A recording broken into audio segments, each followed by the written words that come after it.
এই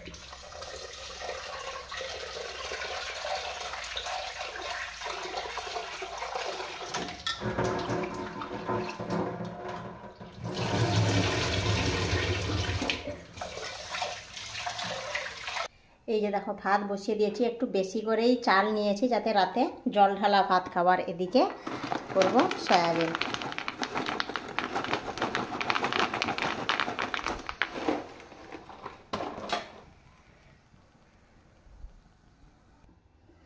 দেখো একটা টমেটো নষ্ট হয়ে গেছিলো, তাই সব টমেটোতে পুরো ওই রসটা লেগে গেছে, তাই এগুলো ধুয়ে রেখে দিই, হয়তো সবই নষ্ট হয়ে যাবে। এই যে আমের একটা রায়তা বানাবো এখন না, মানে মুখে কিছুই লাগছে না, টেস্ট আসছে না। আমি কিন্তু এখন প্রায় রান্না কিন্তু শিলনোড়াতে বেটেই রান্না করি, কারণ এতে বলে মানে একটা টেস্ট আলাদাই আসে। আর এই টুকুয়ে কি মিক্সিতে করব, ঠিকঠাক টেস্টও হয় না। আমি কিন্তু এটা পুরো মানে ওই পূর্ব মেদিনীপুর থেকে আমি বয়ে নিয়ে এসেছি এটাকে। আর টমেটোটাকেও ঘিষে নিচ্ছি, দেখছিলাম গন্ধ করছে নাকি, কারণ সব টমেটো ওইতে রস লেগে গেছে না, যেন মনে হচ্ছে এটা গন্ধ সেটা গন্ধ, এই জন্য চেক করছিলাম।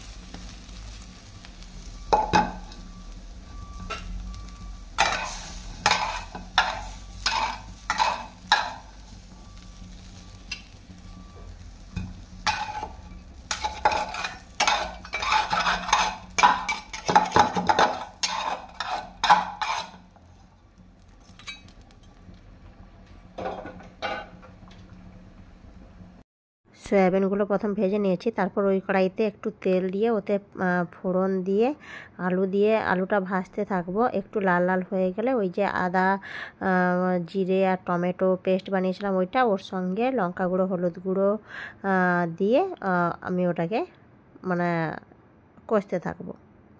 আলুতে আগেই প্রথমে হলুদ দিয়ে দিয়েছি, হলুদ আর লবণ। তো এটা হতে থাক। তো চলো ভিডিওটা দেখতে থাকো, কেমন লাগলো অবশ্যই জানিও।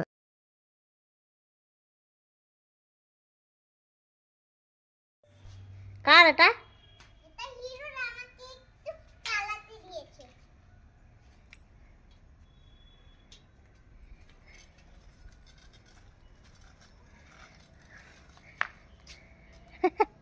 আচ্ছা, রোদে ঘুরিস।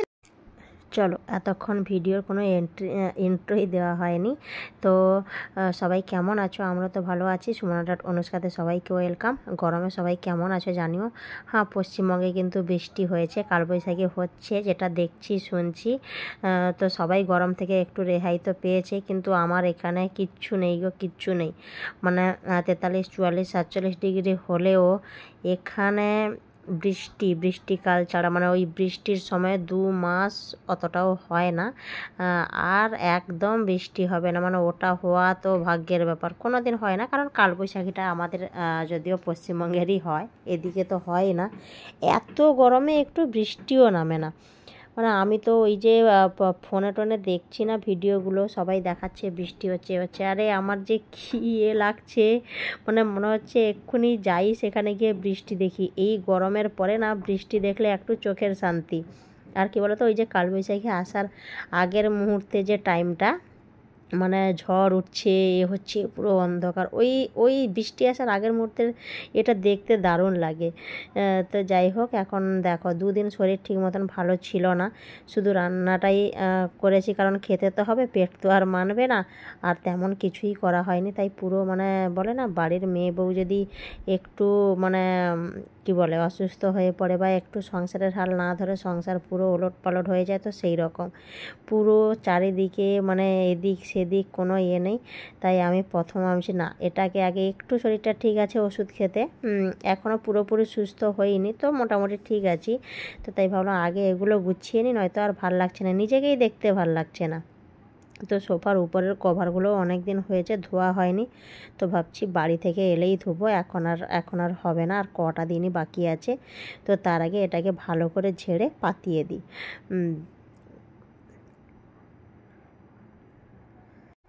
ওদিকে তো রান্না হচ্ছে, ততক্ষণে আমি এদিকের কাজগুলোও করে নিই। এখানে না খুবই গরম পড়েছে আজকে, তো প্রচুর গরম, মানে ঘাম টাম হয়ে কি অবস্থা। আর আমার হাজব্যান্ড তো পুরো দিন রোদে রোদে ওকে মানে বাইকে ঘুরতে হয়, ওর যেন মানে আরও অবস্থা, শরীর পুরো খারাপ হয়ে যাচ্ছে।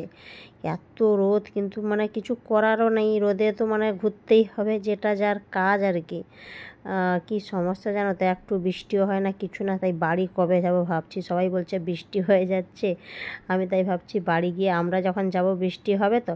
মানে আমি যে 2 মাস আগে গেছিলাম বা বৃষ্টি একবার হয়েছিল, কিন্তু এমন টাইমে হয়েছে না, যেটা একদমই ভালো লাগেনি। কেন বলো তো, দিদির বাড়ি থেকে দিদি আমি সবাই বেরিয়েছি বাবার বাড়ি যাব।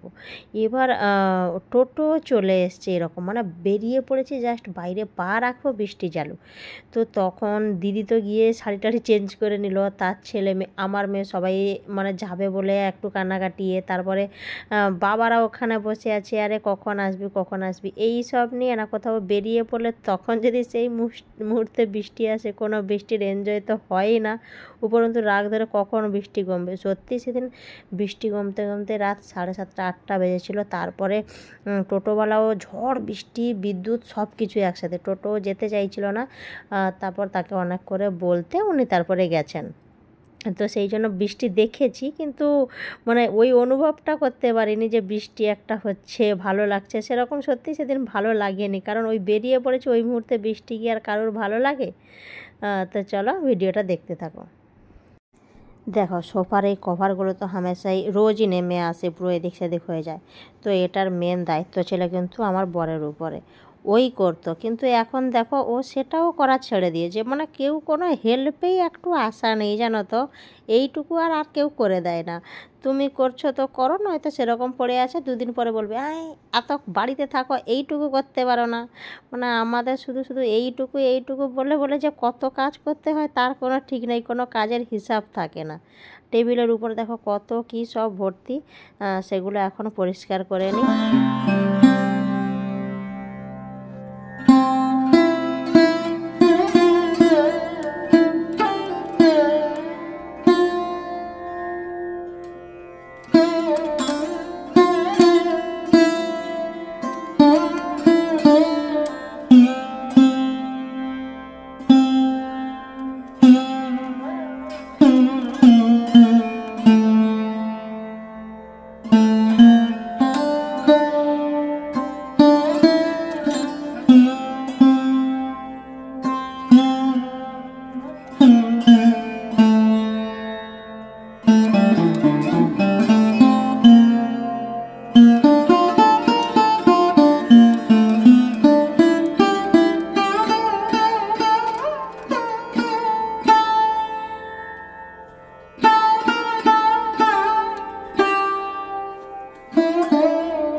দেখো পরিষ্কার করতে করতে এখানে আমার রান্নাও প্রায় হয়ে এসছে। এটা সয়াবিনের ঝোল হয়ে গেছে, আর ওই যে আমের রায়তা, মানে এতে দিয়েছি সর্ষে বাটা, সর্ষে ছিল না রাই দিয়েছি, মানে হ্যাঁ রাই।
ভালো করে ঝাড়ুও লাগিয়ে নিলাম আর টেবিলটাও ভালো করে মুছে নিয়েছি। এবার তোমরা একটা জিনিস লক্ষ্য করো, দেখো আমি টেবিলটাকে সাইডে রাখছি আর ওটা চলে আসছে, মানে বুঝতে পারছো কেন চলে আসছে? হ্যাঁ, চাকা আছে, আর কি বলতো পুরো ঢালু হয়ে গেছে। মানে আমার বাড়ি এখনও 2 বছর হয়তো হয়েছে, মানে পুরো টাইলস কতগুলো ফেটে গেছে, মানে মাঝখানে পুরো ঢালু। কি যে করব কোনো বুঝতে পারছি না।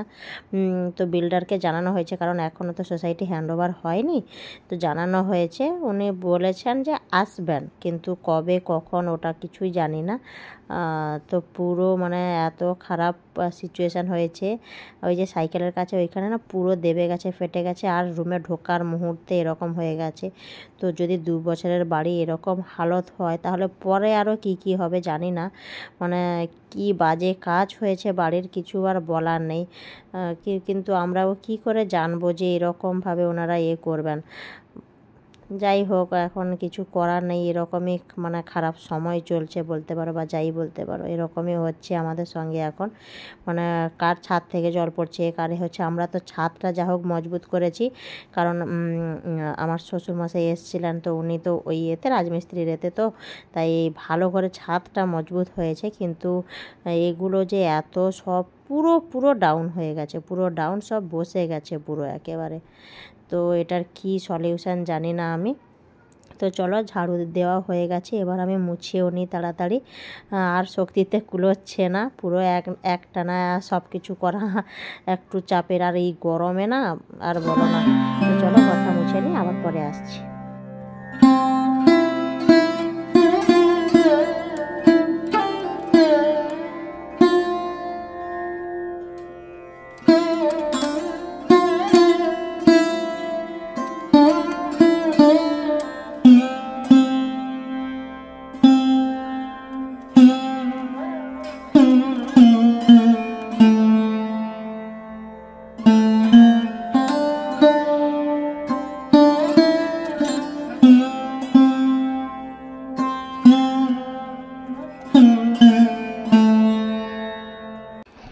এখন বাজে ঘড়িতে 2টো, সব কাজ করে এলাম। সব নয়, থালা বাসন এখনও ধোয়া বাকি, শুধু কটা লাগবে ধুয়ে এনেছি। আর সব ভাবছি বিকেলেই ধোবো, কারণ আর হবে না আমার দ্বারায়, অনেক হয়ে গেছে, আর হবে না। এখন স্নান করতে যাব। রান্না তো দেখলে হয়ে গেছে, ঘর মোছা ঝাড় দেওয়া সব কিছু হয়ে গেছে, শুধু স্নান করবো আর বিকালে থালা বাসন ধোবো, ব্যাস। তারপরে কদিন পরে তো বাড়িই যাচ্ছি, আর বেশি দিন বাকি নেই কিন্তু। আমরা আগলেবার যাচ্ছি স্যাটারডে। হ্যাঁ, আমরা কবে যাচ্ছি মেয়ে বলে দিলাম। তো সেই জন্য কেনাকাটার কিছুই নেই, কারণ 2 মাস আগেই গেছিলাম, তো সেখানে সমস্ত কিছু কিনে নিয়ে গেছিলাম, আর ওখানে কিনেছি সব রেখে এসেছি। মানে ল্যাগেজ বলতে কিছুই হবে না আমার, আর আমার মেয়ের তো একদমই না। যদি হয় ওর বাবার একটা দুটো আর কিছু নাস্তা নিয়ে যাবো, ব্যাস। কিন্তু একটা বড় ল্যাগেজ তো রেখে দিয়ে এসেছি, ট্রলি যেটা, আর একটা ছোটোটা যেটা এখানে আছে না, ওটার ওই যে টানা হয়, ওইটাই মানে জাং ধরে গেছে, তো ওটা হচ্ছে না, ওটাকে সারাতে নিয়ে যেতে হবে। আর বেশি দিন বাকি নেই, তো হয়তো আজকে দেখি যদি হয় যাব। 2-3টা জুতো ছিঁড়ে গেছে, ভাবছি যে ওগুলো করে রেখে দিই। জুতোর একটা যখন এসছে, তোমাদের দেখাইনি, পরে দেখাবো, বানানো হয়েছিল ঘরে, তো সেই জন্য বিকালে ভাবছি যাব। তেল নিয়েছিস তুই?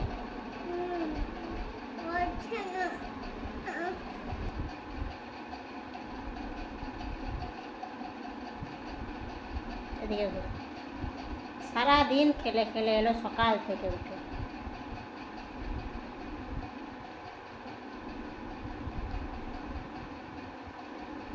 চলো একে এবার খেতে দিয়ে দিই, তারপরে আমি স্নান করতে যাব, তো ব্লগটা দেখতে থাকো। Hello friends, good evening. এখন সন্ধ্যা 7টা, 7:30 মতন হয়েছে। তো আজকে ঘুমাবো না ভাবছিলাম, কিন্তু একটু চোখটা লেগে গেছিলো 6টা, 6:30টার দিকে। বেশিক্ষণ শুইনি, 15 মিনিট মতন।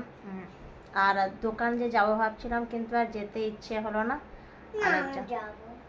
সন্ধ্যা হয়ে গেছে, কে যাবে? পাপা চলে আসবে তাড়াতাড়ি, পাপাকে ফোন করে দেখি। আর যেতে ইচ্ছা হলো না, কদিন যাবো ভাবছি, কিন্তু আর যেতে ইচ্ছা হচ্ছে না। তারপর ওই যে ব্যাগ অটোতে করে নিয়ে যাওয়া, 2টো অটো চেঞ্জ করে যেতে হবে, বহুত সমস্যা। যদি বাইকে হয় কোনো সমস্যাই নেই, তা তাই আর গেলাম না।